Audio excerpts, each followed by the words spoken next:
welcome to the stage, Jessie, Sayce Boyd.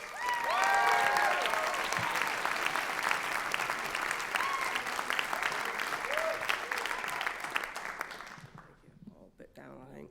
I look taller than I am.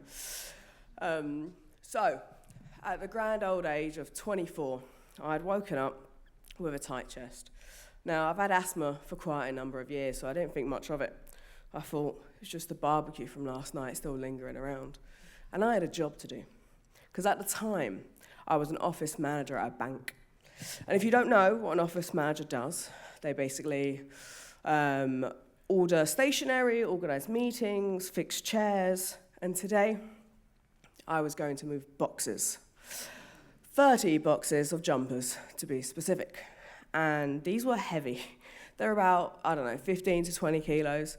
And I decided to do it all by myself because I didn't want to disturb anyone, everyone was really busy, and I was stubborn. So I was in the back room and I was moving boxes and I was nearly finished, but I started feeling my chest being a little bit tight. And I thought, I'll have a little rest. I sat down and I realized by tired, what I meant was my chest was actually being replaced by a stress ball being used by a boa constrictor. So I thought, right, I'll have a proper break. I took my phone out and I saw a message on Slack from someone called Rosie who sort of worked in the same company as me and was a financial crime advisor. She was really bubbly, you can always hear her around the office, really excitable. And the message read, "Hi Jess, I just wanted to drop you a message to say thank you for putting me on first aid training. It was so interesting, and I know this sounds really bad, but next time someone has a paper cut, call my name, laughing face, nurse face, laughing face."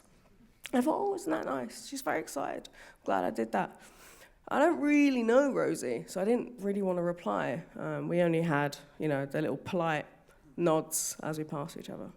So I put my phone away. And I could feel my chest getting tighter, and I thought, okay, what I do, I'll take my asthma pump out, and I'll feel the sweet relief in about 5, breathe in, 4, breathe in, 3, 2, 1. And so I wait, and it doesn't come. And just at that moment, I can see Rosie walking past the door, and she has this tornado of enthusiasm on her face. She's walking around with all this new acquired knowledge of first aid. And she looks in, and she sees me.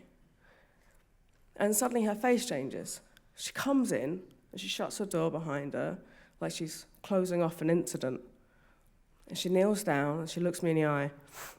"Don't worry, Jess, I'm a first aider." "What's wrong? How long are you feeling this?" And she's asked me 3 general questions, and I don't want to be rude. I don't know her, but I can't talk. And so I take out my inhaler and I point at it. 5 more, press, breathe in, press. And it still doesn't work. And it's getting tighter, and I can't. All I can do is really answer in sort of gasp words and frantic hand expressions. And then she puts her hand on mine. And I didn't realize until that moment that I was scared.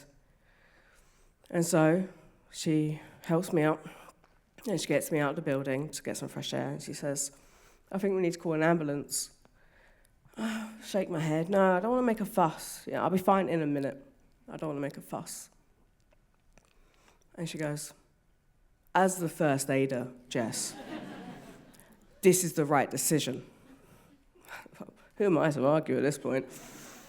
And so she's on the phone to the ambulance, and she's asking me all this basic information about myself. How long has this been happening? What's wrong? What's my date of birth? Because most of our interactions were making sure that her team had nice biscuits near when they worked late. I never actually mentioned my date of birth. So she gets off the phone, and very, very quickly, the ambulance arrives, and so does the rain, because of course it does. And as the ambulance comes towards me, I hand her my phone with my partner's number up on it so she can call. And she's walking away, and I feel so dreadfully embarrassed that she's about to call my partner and say, "Hello, I'm a stranger and you don't know me, but I found Jess dying behind some jumpers today." I don't know what am I meant to do. So the paramedics put an oxygen mask on me, tries to, help my breathing. And I see someone in my office walking past me. No, I see my entire office walking past. The fire alarm has gone off, and the entire building has been evacuated. So there's Steve, head of security, and then there's the head of customer service and all her team. Are you okay, Jess? Yeah, I'm all right. And then the CEO of the bank walks past, having a look, but she's pretending she's not. And thank you. And I don't really know what to do because my chest isn't rising as much as it should, and there's still not enough air in my lungs, so I can't talk. And the paramedics talk in a very serious tone that you never really want them to do, and they say, you need rapid response, and we need to get to a hospital now. So I'm sat there thinking, there's sirens, there's rain, the CEO's going to watch me die. What an awful day. But then in the distance, I see someone walking towards me. And I thought, rapid response. They're very quick, aren't they? Very rapid. But it's not rapid response. It's Nico, the delivery driver. He comes every few days with a couple of packages, so we talk, we're friendly enough. I think, wow, he must be concerned, he must be worried about me. He's not. Jess, I can't get into the building because of the fire alarm. Can I leave this parcel with you? So I look up at him, oxygen mask on, the two paramedics under me, trying to get me on the stretcher. And he looks down at me, oxygen mask on, two paramedics trying to get me on the stretcher. Realizes I can't sign. I'll scribble for you. And then he leans a parcel about yay high just against me and walks away. And then as the paramedics lift me onto the stretcher, the parcel falls with a really sad thud. And I'm being wheeled backwards into the ambulance. And the sirens are going because they're getting ready for the blues. And I see Rosie standing there in the rain, soaked.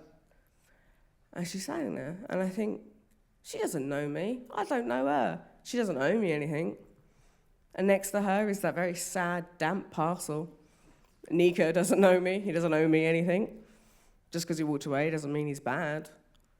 But there's Rosie watching me because she thought I was worth having a fuss over.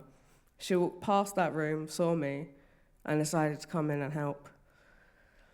And as I go into the ambulance and the door starts shutting, and the light around me starts getting faded, and my chest is tighter than ever, and I can't get a breath in still, I think, if I live, I'm going to get such a good box of biscuits.